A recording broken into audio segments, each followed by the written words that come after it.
আজকে আমাদের রান্না হয়েছে কাচকি মাছের চচ্চড়ি। এই রান্নাটা খুবই সহজ আর খুবই কম সময়ের মধ্যে হয়ে যায়।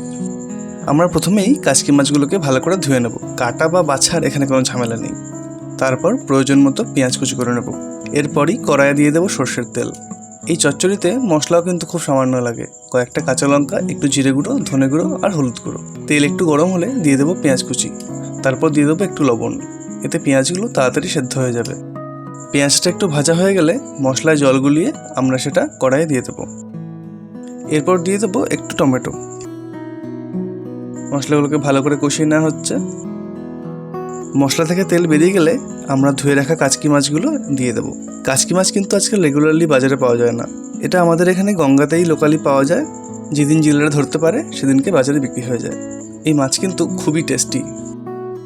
এরপর একটু জল দিয়ে দেবো। এই পেঁয়াজ দিয়ে কাচকি মাছ চচ্চড়ি এক থালা গরম ভাত শেষ করার জন্য কিন্তু যথেষ্ট। এরপর আমরা একটু ধনেপাতা কুচি এর মধ্যে যোগ করব।